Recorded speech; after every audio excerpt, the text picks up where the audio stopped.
All right. Hey, welcome to Hope. There's no good transition here. Sometimes just people are known for one thing, right? Jeff Foxworthy, great comedian, actually very, very funny comedian, does a lot of different things, but he'll always be known as the guy who says what? You might be a redneck if, right? You might be a redneck if. So I thought, and actually this will have a point. Trust me, this will have a point. You might be a redneck if you think that multiple level housing looks something like that, okay?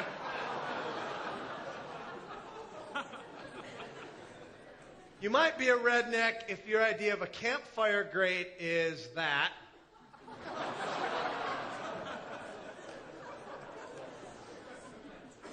You might be a redneck if your idea of farmer tan is like that.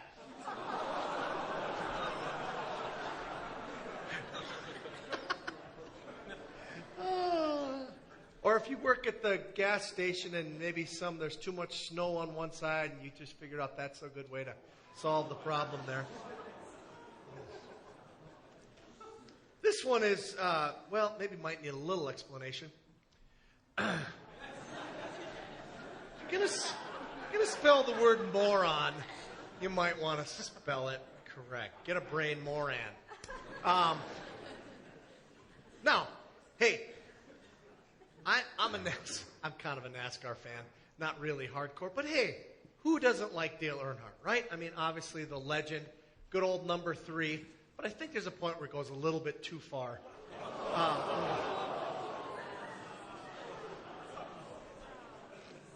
That's commitment. That's commitment. I mean, he's going to have to rebraid that hair afterwards and all that. Redneck Church. Little hard to read this here. It says, get her done for God. That's why you go to church, because you get her done for God. And then lastly, a redneck fire alarm. It's actually Jiffy Pop popcorn.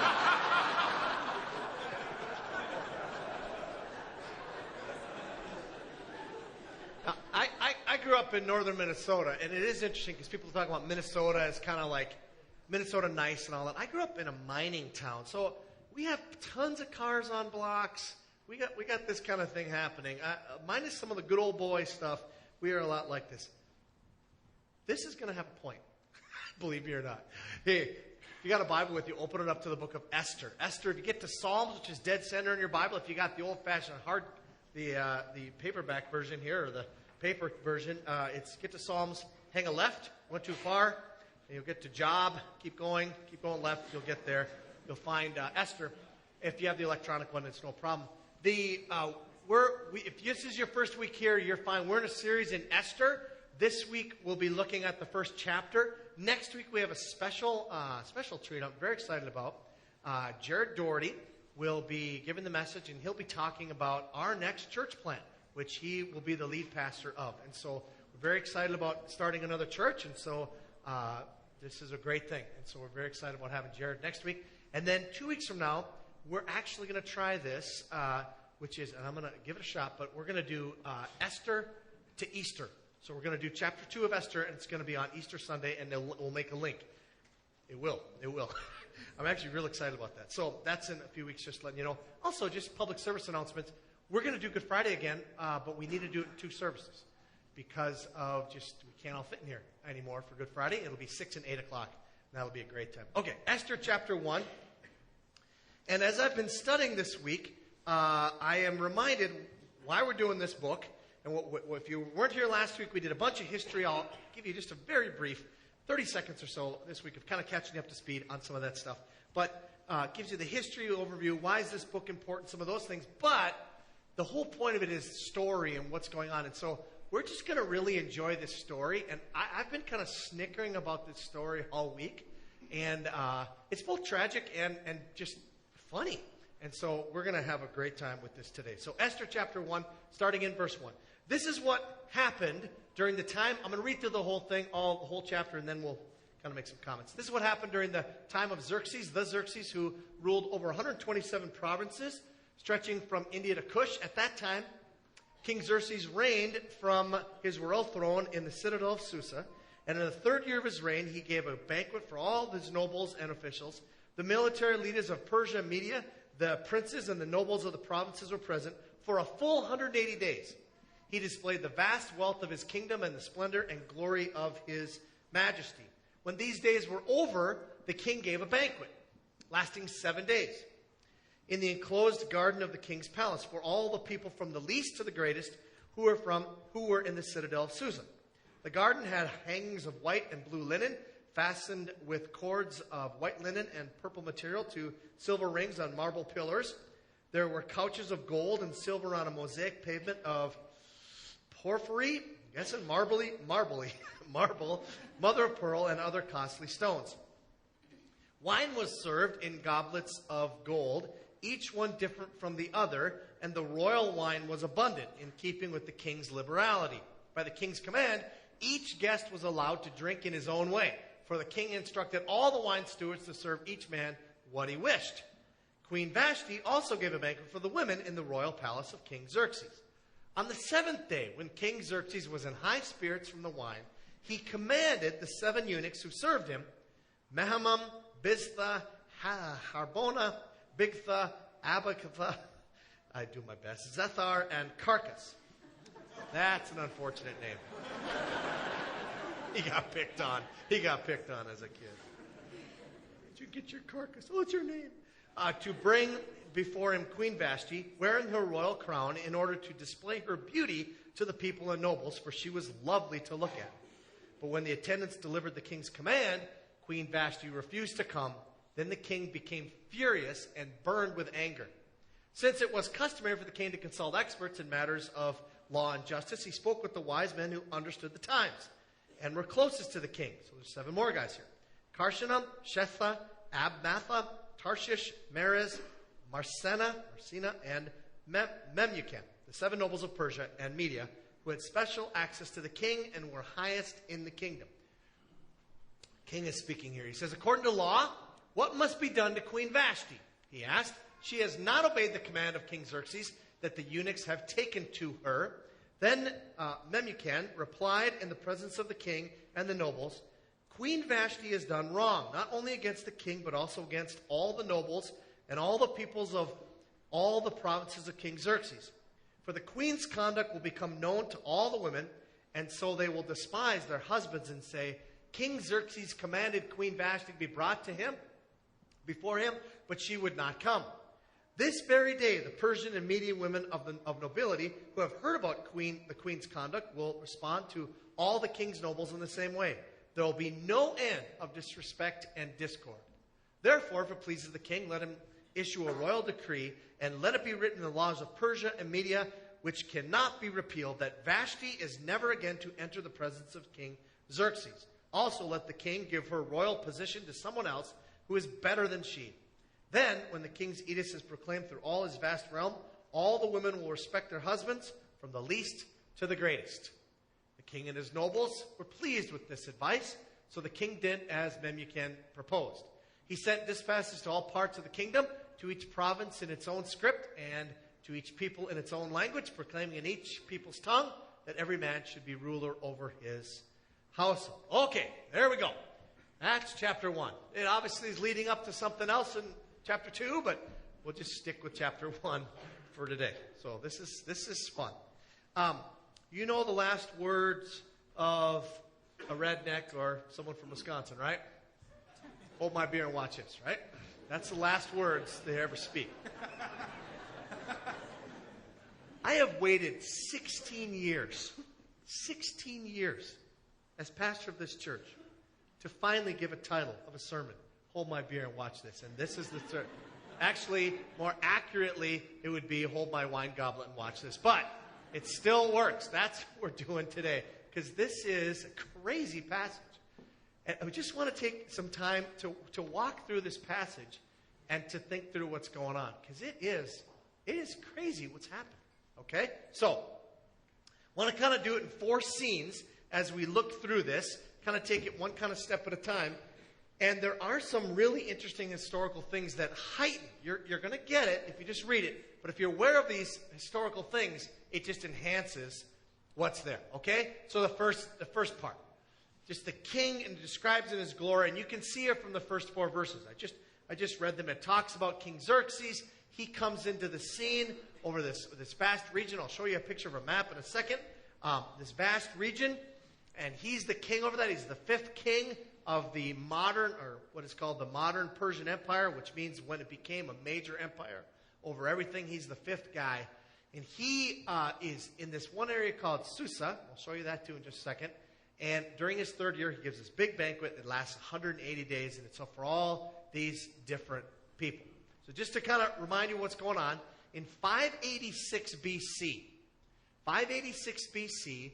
King Nebuchadnezzar, he's a Babylonian king, not a Persian king. Babylonian king comes in and trashes the remnants of the Israel nation of Israel. Comes in and takes out the city of Jerusalem and completely demolishes it. Takes the temple, wipes it out. So the original temple is wiped out, like we talked about. That's when Ezra and Nehemiah are being written. The second temple is being built. So by the time of Jesus, there's another temple, but it's not the original temple. It's the second temple. That's 586 BC. Shortly thereafter, relatively speaking, a guy by the name of Cyrus the Great, they always name themselves that. No one says Cyrus the Mediocre. But Cyrus the Great comes, and he reigns from 559. Remember, that happens in 586, so 559, and he reigns till 530. He conquers, he's a Persian king, but he now conquers the Babylonian Empire, and now around the known world at that time, right in that region, it is completely Persian.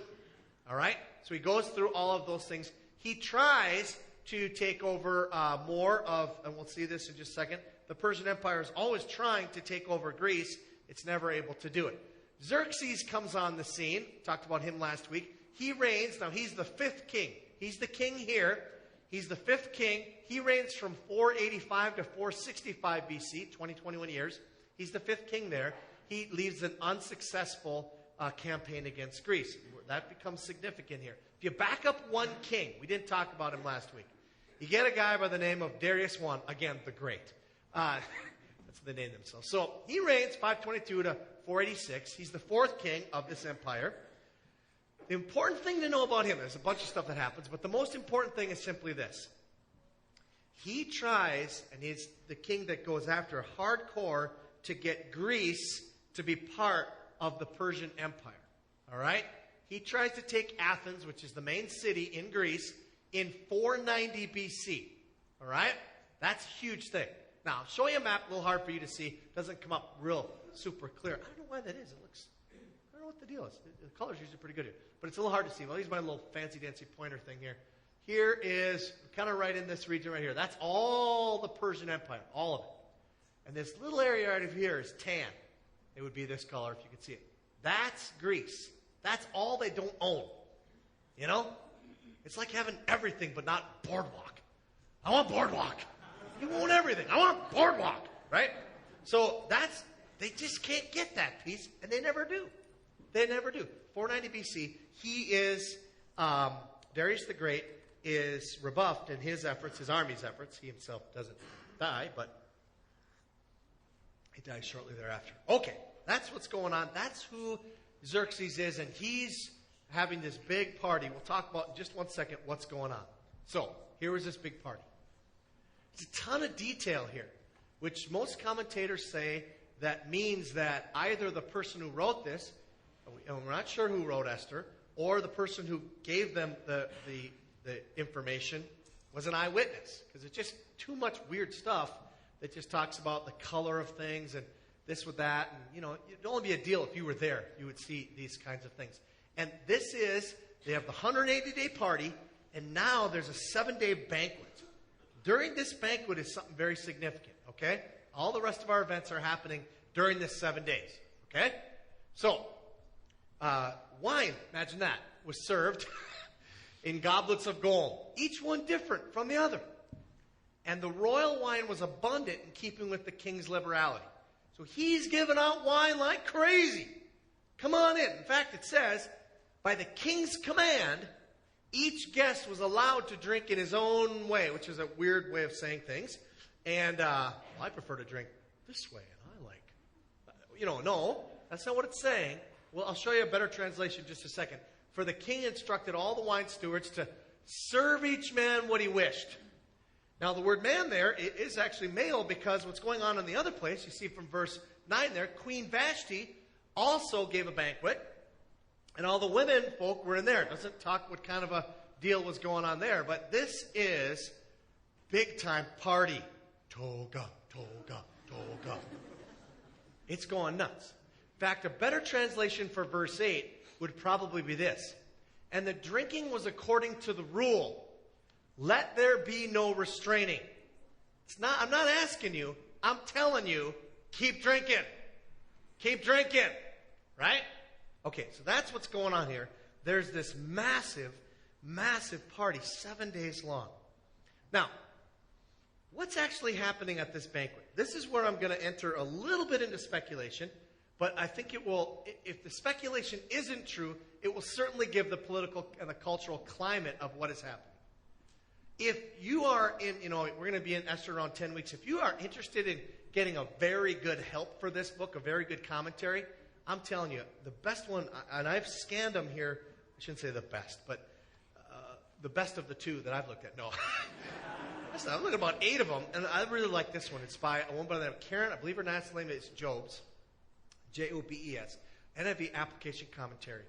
And she says just a ton of great historical facts that she's getting from outside sources, and other people confirm this as well. But I just think this is really, really well written and very, very helpful if you're interested. Let me just read this about what's going on during this banquet, what her thoughts are, and I think this is excellent.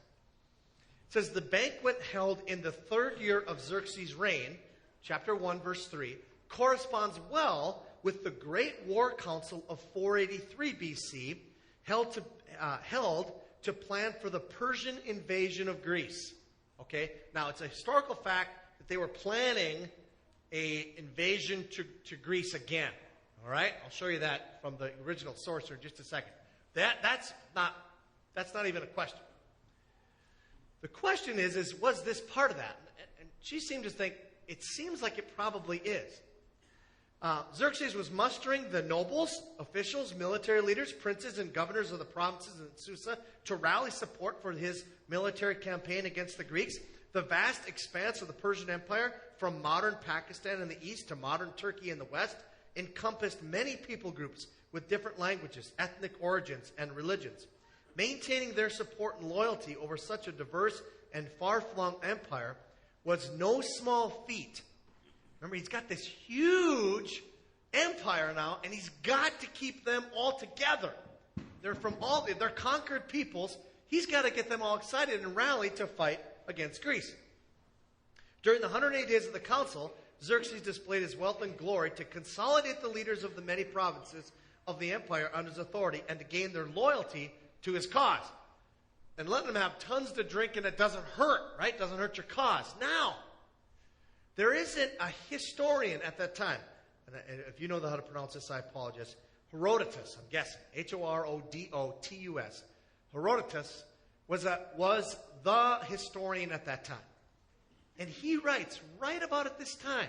Now, he doesn't state that it happens to be the same thing that's exactly what's in Esther, because it wasn't around when he wrote it, because it's original. What's going on there? And he says this is the speech that's given by Xerxes. Okay, here's the speech. He's quoting Xerxes. For this cause I have now summoned you together, that I may impart to you my purpose.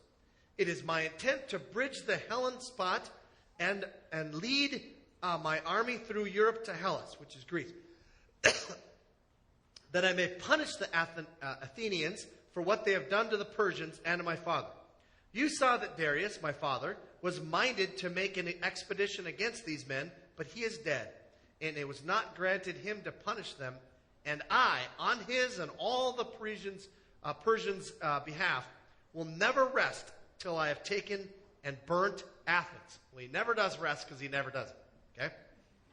As for you, this is how you shall best please me. When I declare the time for your coming, every one of you must appear, and with a good will, and whosoever comes with his army best equipped shall receive from me such gifts as are reckoned most precious among us. Now we know he said this. We know the climate is getting the troops rallied from all kinds of different cultures, languages, and whatever. And it kind of coincides with this event. So it's not unreasonable to say that it could quite possibly have happened at this event. If not, for sure, the culture and the climate that he's trying to create is one of, yes, come on, let's go, right? And he's trying to rally support for himself, for sure.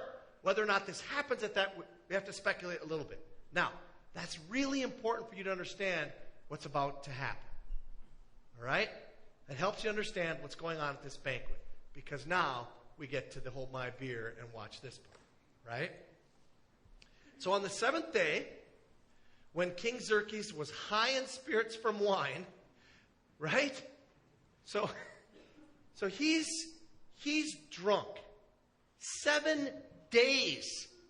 7 days they've been drinking. I used to do different odd jobs for people in the summers and whatever up in my hometown. And they're in construction, different things. And there were guys who would start drinking at 8 o'clock in the morning. Just start. A couple of you are nodding your heads. Maybe that was you even. But they start drinking at 8. And around noon or so, you could just tell, maybe you shouldn't be operating that heavy machinery. You shouldn't have your fingers so close to a table saw or whatever. You're just a little weird. That's one day. This is 7 days of this. On and on and on. With the command, don't stop drinking. Okay? So Xerxes, he's tanked. All right? He's tanked. And what happens? He commands the 7 eunuchs who serve him, go get me Queen Vashti. That's what he says. Go over there to the other party and get the woman. What's she supposed to do? She's supposed to wear her royal crown, and she's supposed to display her beauty to the people and nobles. And I love how this says. For she was lovely to look at. Go get the woman. I like to look at her. Yeah, everybody likes to look at her. Come on, go get the woman. That's what's happening. Now, remember the climate. What's happening here? He is trying to say, I'm the guy. Yeah, we're going to go get the Spartans. Right? This is where the movie 300 comes, except these are the other guys. And so they're saying, that's it. Come on. And he says, yeah, guess what? I'll go get my woman. She's great to look at. Come on over. And she don't come. Now, there's a lot on the line there, right? It's a lot on the line for this guy. He's got to save face somehow. Doesn't look good to his people. The whole climate of drinking in the Persians had made an art to it. We're going to go back to Herodotus, and I want to give you another quote, and this quote might just shock you, but it's an awesome quote. Listen to what it says. He says, moreover, it is there, that means the Persians, custom to deliberate about the gravest matters when they are drunk. Okay? So we got this big problem. Oh, just wait a minute. Blah, blah, blah, blah, blah. Okay, what was your point? My first point this. My second point is, and another thing. And you too. That's what this council meeting is like. They're having this when they're drunk. Now listen, this is where it gets interesting. And what they approve in their councils is proposed to them the next day by the master of the house where they deliberate when they are now sober. And if they are being sober, they still approve it, then they act upon it. Okay? So they make the decision, they're drunk. They go, well, you might want to wait till tomorrow. Okay, wait till tomorrow. But listen to this part. That makes sense. This is the funny part. It says, and when they have taken counsel about a matter when they're sober, wait a minute, we got this thing important. Okay, real important. Yeah. Okay, good. Yes, good point. Yeah, that's what we should do. Just a minute. It says they decide upon it when they're drunk. What do you think now? I think it's a really good idea. Right? That's what they do. This is the Persian culture. These guys were rangers. These guys were rednecks. Pickup trucks and gun racks and the whole thing. They also believed that getting drunk, intoxicated, somehow got them in touch with the gods. So that's part of it as well. That's what is going on. Now, question is, the big question, and it's controversial. I'm not saying you necessarily have to agree with me. Read the passage for yourself, because it doesn't say. Was Queen Vashti wrong in not displaying her beauty? What's going on here, right? There's a lot of different readings throughout history on what they think about Queen Vashti. I'll give you a few different views. One view is that he was just trying to show her off, so he was going to look big, but maybe she should have done it, just to, oh boy, there he goes again, too much wine. Oh, maybe I should just appease him or whatever. However,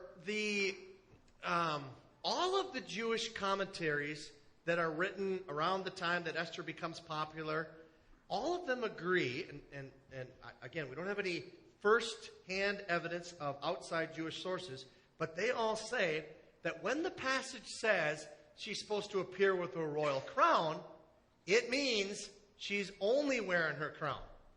Okay? So when it says that she was there to display her beauty, I'm not saying, but I'm saying, if you know what I'm saying. She's just supposed to display everything for everyone to gawk at. And she's just being completely exploited. That's what some Jewish commentators say. Now, some say that she should have done it anyway. If you're Lutheran, I like Luther. Sometimes I totally disagree with him, but you know where he stands. That's the thing I like about him. And on this one, I don't agree, but I think it's great. He says, the third case for divorce is that in which one of the parties deprives and avoids the other, refusing to fulfill the conjugal duty, that means sex, or to live with the...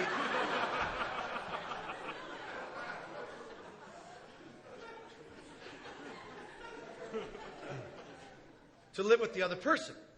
Here it is time for the husband to say, I bet you he wishes he could take these particular words back. But anyway, if you will not, another will. The maid will come in if the wife will not. Anyway, only first the husband should admonish and warn his wife 2 or 3 times, and let the situation be known to others, so that her stubbornness becomes a matter of common knowledge and is rebuked before the congregation. If she still refuses, get rid of her, take in Esther, and let Vashti go. As king, and there's her other name, but it's Xerxes, same name, did. So Luther says that she was in the wrong. Abraham Kuyper, who is a famous theologian, he was a Dutch reformer, but he was also prime minister of, what's Dutch? What's Dutchland? What is that? Amsterdam? Netherlands? Is that what it is? Okay. And died in the early 1820s or so, 1920s, excuse me. He says Vashti is one of the nobler women of humanity, not only in the Bible. He writes a book, I think the book's written in 36, but it's actually, he died in 20, so it had to be before that, obviously. But he writes a book about women in the Old Testament. He says Vashti, it was very noble for her to say, hey, how you doing? I don't know what that means, but that's what she said, no, I'm not going. Okay, as a result, however you land on this, and I'm going to pick that up, because I think there are some themes there that we can all agree on what clearly is right and not so good in this particular passage. This leads us to the fourth and final scene. And that is that Vashti is going to vanish. She's out, and she's done. And so then he is angry. He's very angry about this. He's got to save face. So what does he do? He goes out and he gets his counselors around him. He gets the 7 guys around him, and they're the 7 nobles of Persia, and they have special access to him. They're going to give him advice. He asks them, according to the law, what has to be done to her, because she did not obey, and he uses his name, which is kind of a little Herschel Walker of him, but he uses his name that I told her to do. And then Memucan speaks up. He gives his advice. It's going to turn out that everybody's going to agree with this advice, but it's kind of his way of seeing the problem. And here's his advice. Queen Vashti has done wrong. But then he heightens the problem. He says, not only against the king, but also against all the nobles and the peoples of all the provinces of King Xerxes. For the queen's conduct will become known to all the women. Uh-oh. Right? And so they will despise their husbands and say, King Xerxes commanded Queen Vashti to be brought before him, but she would not come. This very day. This is a great way to do manipulation. It's by bringing in something fictitious that sounds very real. Because it says, this very day, it's happening. How do you know? You're sitting here. Well, I'm sure it's happening. This very day, the Persian and Median women of the nobility who have heard about the queen's conduct will respond to the king's nobles in the same way. Our wives are not going to work out really well. They won't do what we want. Well, we want them to appear with just a tiara on. There will be no end of disrespect and discord. So, as a result, if it pleases the king, issue a royal decree. Use your power. Snuff this bad boy out. Can't be repealed. And that Vashti, not called Queen Vashti anymore, loses that title. Never to be called Queen Vashti again. Vashti is never to appear before your presence again. And not only that, she's going to lose her royal position and give it to someone else who's better than her. Then when the king's edict is proclaimed throughout all his vast realm, all the women will respect their husbands, from the least to the greatest. So, the king and his nobles, they liked the advice. So they did as he said. He sent dispatches to all parts of the kingdom, to each province in its own script and in the people's own language, proclaiming in each people's tongue that every man should be ruler over his own household. That is a possible way to translate that. It doesn't really make sense. You'd say it kind of 3 times there about in your own language. Probably the way, in most of your versions, if you don't have the particular one I do here, which is the NIV, NIV 84, the NIV, I think 2011 fixes it, I think makes it right. Many other versions say that every man should be ruler in his household, and secondly, they will speak in his tongue. In other words, there are a lot of marriages because of people going all over the known world that there were different languages spoken in the home, and they're saying, trump her. Do not allow her to speak in her language. It's another way to exercise your authority over her. Okay? There you go. That's chapter 1. Giggity. How you doing? He just goes over and puts the hammer down completely on Vashti. And she's deposed as queen, excuse me. So, let's talk about some of the things that this brings up. There's a ton of things that it brings up. There's a ton of emotion, vanity, pride, manipulation. But I want to hit on 2. Like I say, there's many things we can talk about. But let me just pick up 2. First one is marital roles. Marital roles is what they're talking about here. Is that a good thing? And secondly, the use of power in relationships, and especially when you start talking about absolute power. Like what I say goes, no questions asked. All right? So relevant to you no matter where you're at. If you're married, this will be very relevant to you. If you're not married, this will be relevant to you for future or just for relating to people who are married. If you're in a position of authority of any kind, this will be very relevant for you. What does the Bible talk about when you're in those kind of positions? If you're a ruler of the United States, no, so that doesn't matter. So, absolute power, what does it look like? Let's start with marriage. Now,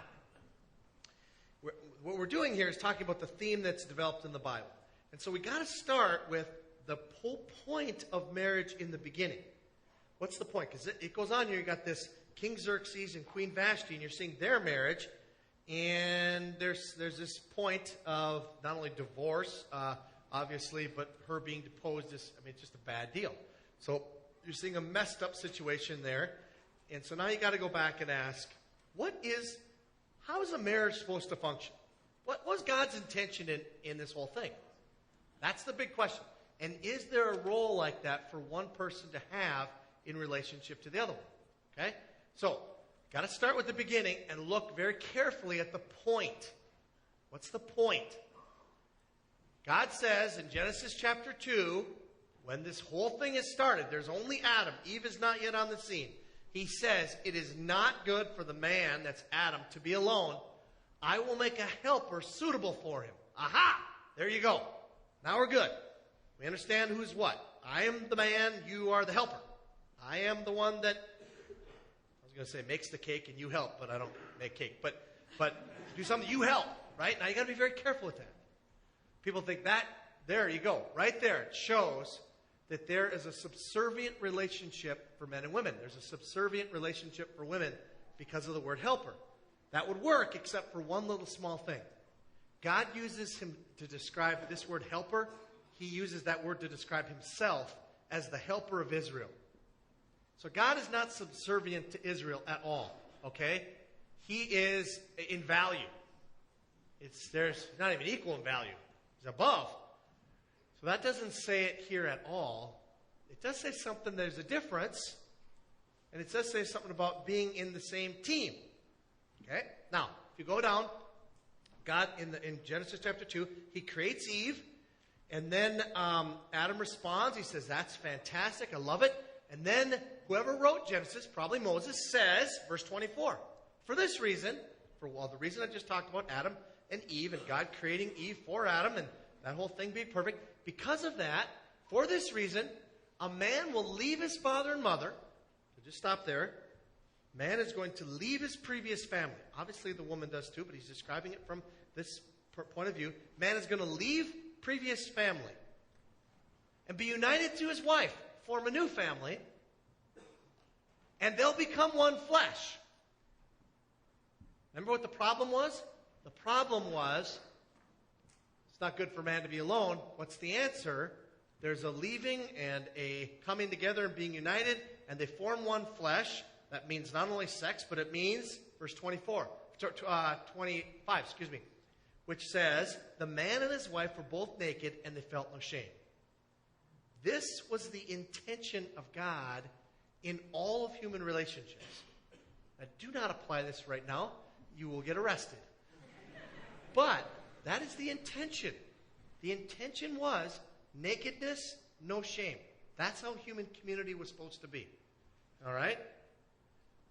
Obviously, we don't live that way. I would be interested to see how that works in Minnesota, if that was ever a deal or what. But nakedness. Now, it doesn't just mean physical nakedness.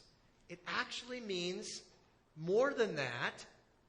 It means in every area of my life, I'm wide open and have no shame. That's the way we were designed to be. And that's the way marriage is supposed to be. Especially marriage. Now, when you get to the next chapter of Genesis, the whole thing falls apart.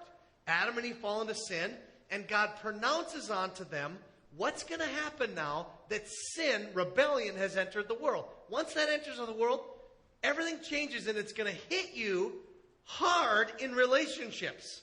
We don't know how old this relationship was between Adam and Eve, but it was good enough so that they enjoyed it. All of a sudden now things are going to be different.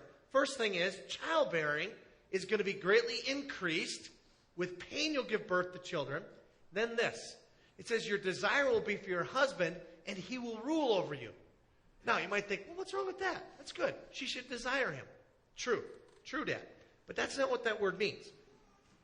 That word is used only a couple times. The other time it's used is in Genesis chapter 4. Genesis chapter 4 is the account where Cain and Abel both give an offering to God, and Abel's offering God prefers. So Cain wants to kill his brother Abel.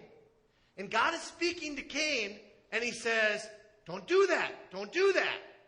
And he says, sin is crouching at your door. Hidden tiger crouching sin, right? Waiting to come at you. And then it says this, and it desires to have you. That's the word. So this desire for your husband is not like, oh, honey, I desire you. No, it's like, that kind of desire. Manipulation, control, whatever. And your desire, he will rule over you. Yeah, yeah, yeah, yeah, yeah, yeah. Okay, so that's what's going on. That's the curse. That's the curse. That's the way relationships are going to be from Genesis chapter 3. That's Xerxes and Vashti. Right there. Right there. Now, is that the way, as people who live in a weird time in history? Remember, if you look at the 4 times of human history, there's creation, where everything is the way it should be. The last 2 chapters in the Bible, we don't know how long it lasts, but the last 2 chapters of the Bible. Then you have fall. Fall happens all the way time. We live as remnants of the fall right now, but fall happens all the way to the time of Jesus. And when Jesus comes, the redemption plan is made fully known through the cross of Jesus Christ, bearing our sin, taking our shame and our guilt so that we can have a relationship with God, making us new. There's something that happens there. Now we live in the third period of human history called redemption plan. Redemption. Then, one day, all the remnants of the fall will be gone. We'll live in what's called restoration, the way it's supposed to be back at the beginning. We live in redemption. What does marriage supposed to look like in redemption time? That's the question today. Ephesians chapter 5. You go, you're not going there. I am going there. I'm certainly going to go there. Wives, submit. Oh, done deal, right? There it is. There's the S word. He just swore. He said the S word. Submit to your husbands as to the Lord. It says that. For the husband is the head of the wife, as Christ is the head of the church, his body, of which he's the Savior. Now, as the church submits to Christ, so also wives should submit to their husbands in everything. Done deal, right? Clearly, it says, Vashti, come here. Come on now, girlfriend. I want to see you. That's what that sounds like. Oh, wait a minute now. Keep reading. Keep reading. The analogy is the husband is the head as Christ is the head of the church.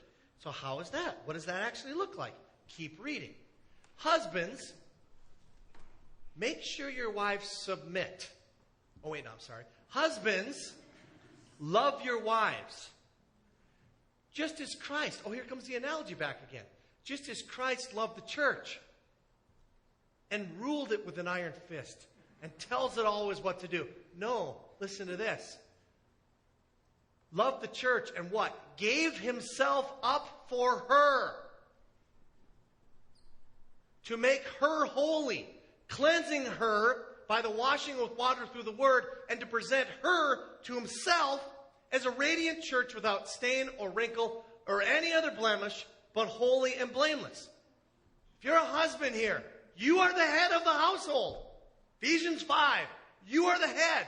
Now, what does that mean? Does it mean you're the leader? Yes. What does that mean? What does that mean to be the leader? It means, guess what? You get to lay down your preferences. Because that's what this says. Just as Christ, so you're not all the parts of Jesus. You're not Lord of Lords and King of Kings, okay? You're this part of Jesus. Loved the church and gave himself up for her. Jesus lays down his preference. Father, he prays in the garden, if there's any other way, let's do this another way. My preference is not the cross. And the unspoken answer is there is no other way to forgive their sin and to bring glory back to me. There is no other way. We have to do this. And he says, great, sign me up. He lays down his preference for the benefit of another. Husbands, you get the opportunity to lay down your preference, to lead by laying down your preference for your wife. That's what this means. Keep going. In the same way, husbands ought to love their wives as their own bodies. He who loves his wife loves himself. After all, no one ever hated his own body, but he feeds it and cares for it, just as Christ does the church, for we are members of his body. For this reason, now he quotes from Genesis 2, the way things are supposed to be. For this reason, a man will leave his father and mother and be united to his wife. The two will become one flesh. He says, this is a profound mystery, but I'm actually talking about Christ and the church. In other words, when your marriage is functioning this way, it will scream to the world, Jesus in the church. It will scream the way it's supposed to be. However, each one of you must also love his wife. Husbands, love your wives. And now here it comes. And the wife must, a new word, respect her husband. What does a husband deeply want? Husband deeply wants someone who knows him very well. And wives, you have a front row seat into that guy's life. You can look at him, slap him on the hind end and say, I'm proud of you, Tiger. I'm proud of you. Now that raises the question. What if your husband is a moron? Right?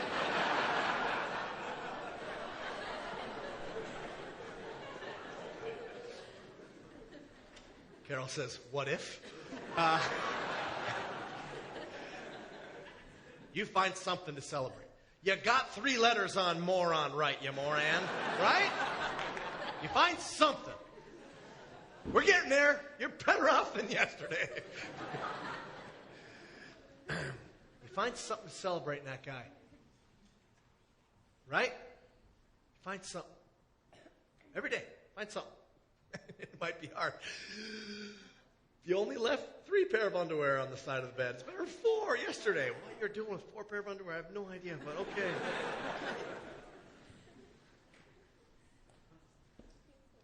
Scott McKnight writes in a commentary on 1 Peter where this issue comes up. He says he's speaking with a well-known evangelical author of which he won't name. So I don't know who it is, who said this. So he's quoting a private conversation. And he says this, I believe in a wife submitting to her husband, but I don't believe the husband ever has the right to demand it. In fact, I know that when I'm worthy of submission, my wife submits. And when I'm unworthy of it, she does not. And good for her. Because if you're being a moron, she should not say, oh yeah, my responsibility as a husband is to be worthy. Listen, this is the big thing. There's nowhere in the Bible where it says, husbands, make sure your wives are submitting. It says, husbands, love your wives. And there's nowhere it says in the Bible, wives, make sure your husband is loving on you correctly. It doesn't. It says, wives, submit and respect your husbands. Just do your own verse and take a cup of shut the blank up, right? So that's just it. Do your own verse and don't tell the other person. If you're doing your verse right, it will naturally cause this harmony to happen in the relationship. Marriage roles. My view, Xerxes way out of line. Is he treating her as someone who is beautiful and she's treating her like that? Absolutely not. He's treating her as a trophy and it's all about his vanity and being a big shot with the boys. Because he invites her to the boys' party. That's my view. You can view it differently if you want to be wrong. Now, second issue. Sorry. Absolute power. Absolute power. What happens when we give humans power? In the Bible, there are tons of cases of this. The 2 most famous ones are David and Solomon. They're kind of held up as the king. The 2 kings of all of the Israel kings that were worth anything. The rest of them are really hard. They get really bad as time goes on. And there was one in the beginning, Saul, but Saul kind of goes a little bonkers and starts throwing spears at David, and it just, they don't talk much about him. So it's David and Solomon. And when you look at what the point was to raise a king up, if you look at the second part of this verse, this is when Solomon comes into reign. In 1 Kings chapter 10, it says, because of the Lord's eternal love for Israel, he has made you king to maintain, here it is, justice and righteousness. Your job here is to be that maintainer of it all. But the problem with power is it goes to your head, right? You forget that you're just a created being. In fact, in the ancient days, they thought they were gods. And so you see even in, you get to chapter 11 of 1 Kings, Solomon tanks out. It says, King Solomon, however, loved many foreign women besides Pharaoh's daughter.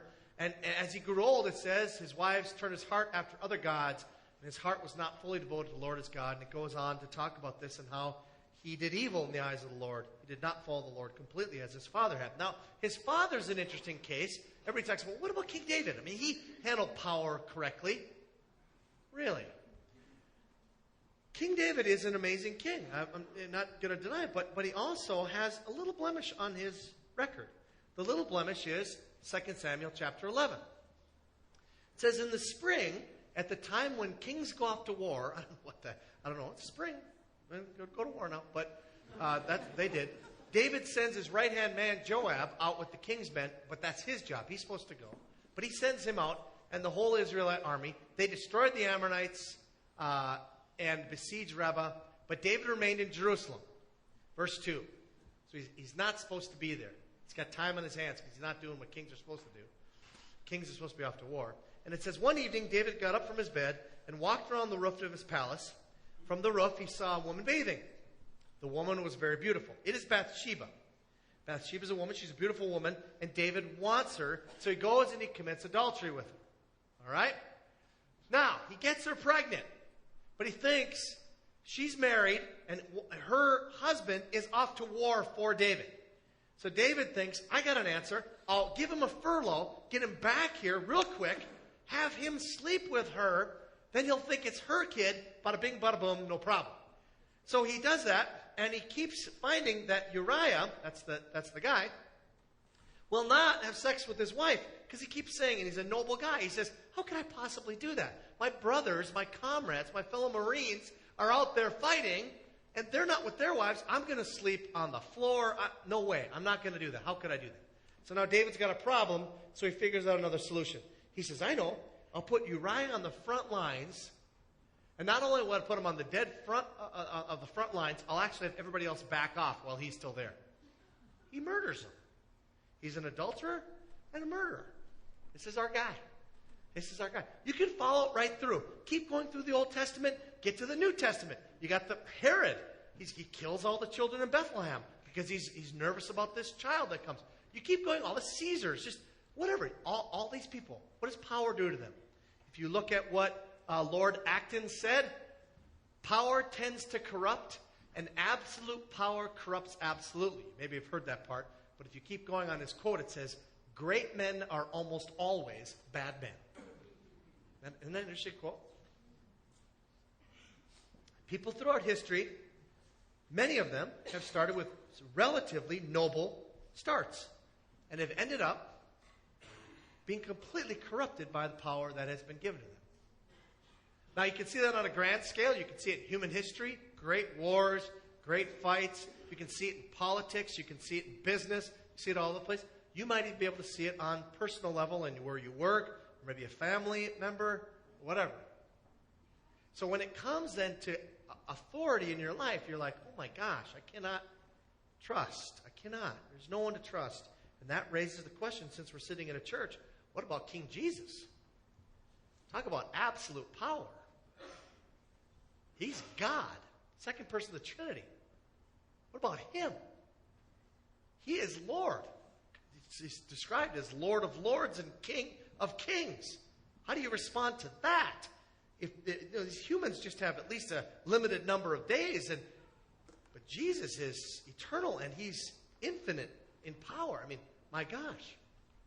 This is fascinating, folks. If you think about the power that has been bestowed upon Jesus when he came to earth, just think what he could have done. And instead, what does he do? I'm reading through Luke right now, just really enjoying that, kind of going through. I decided to pick it so that right about the time of Easter, I'd be in the passion part of the end of Jesus' life and the resurrection. And I just read through recently the temptation of Jesus. If you use Matthew describes this in the beginning of Jesus' ministry. He is led out to the wilderness, it said, to the desert area, to be tempted by the devil for 40 days. So he's tempted. 3 of those are described, but it says during those 40 days he was just tempted. Now, it's very important that you understand what temptation means. Temptation means, ooh, that sounds good. That sounds really good. Otherwise, it's not a temptation, right? I'm not tempted to fly around this room right now. There's not even thinking about it. Okay? So these are things that it feels good in your gut and you're thinking about it. So here's what happens. The third and last temptation recorded about Jesus. Again, the devil took him to a very high mountain and showed him all the kingdoms of the world and their splendor and said this, all this I will give to you if you will bow down and worship me. Jesus is tempted by this. Now, obviously, he's not going to do it, but he's tempted by it. And Jesus said to him, away from me, Satan. For it is written, and he quotes from Deuteronomy chapter 6, worship the Lord your God and serve him only. Oh, that's interesting. Jesus has absolute power and authority, and he doesn't exercise it over all the kingdoms of the world. Whoa. Watch a second case. Later on in the book of Matthew, some of his disciples are arguing about who's going to be on his right and left in the kingdom of heaven. And they're arguing about this, and Jesus has had enough, and he calls them all together and says, you know that the rulers of the Gentiles, everybody else, the pagans, they all lord it over them, and their high officials exercise authority over them. In other words, this is how it goes. It's top down. I'm going to say what you're going to do. There's authority structure. Hey, guess what? Not so with you. Instead, this goes for you husbands. You want to be a leader? Here's how you lead. Instead, whoever wants to become great among you must be your servant. And whoever wants to be first must be your slave. And then he uses this now. Now, just remember, the infinite one, the Holy One, the second person of the Trinity comes to earth, and then it says this sentence. Just as the Son of Man did not come to be served, but to serve, and to give his life as a ransom for many. Let that land for a second. The second person of the Trinity, God Almighty, comes to earth, and he doesn't say, on your knees, boys and girls. Doesn't say that. The second person of the Trinity comes to earth to do what? To serve you. Not only that, to give his life on a cross for your sins. Now, so what do I know about the Lord of all lords and the King of all kings, Jesus, in absolute power? I'm going to say this first one, and it might seem flippant, and I'm not trying to be flippant at all. You gotta hear this. And the first thing you need to know about Jesus is he will never say, hold my beer and watch this. He will never use you. He will never try to show off at your expense. He will never put you in a place where he's trying to embarrass you. And that brings me to the second one, which if you're having trouble today saying, Jesus, I bend my knee to you. I bend all of my heart to you. I give you myself. If you're having that, this will help you. Do you know that Jesus is called to use his kingship to actually serve you? As you bend your knee, he's getting underneath you. That's what leadership in the kingdom means. That's crazy. That's crazy. It ain't Xerxes. So, as a close this morning, we just ask you simply in the quietness of your own heart, do you trust Jesus Christ, the absolute power in all your life? Let's pray together.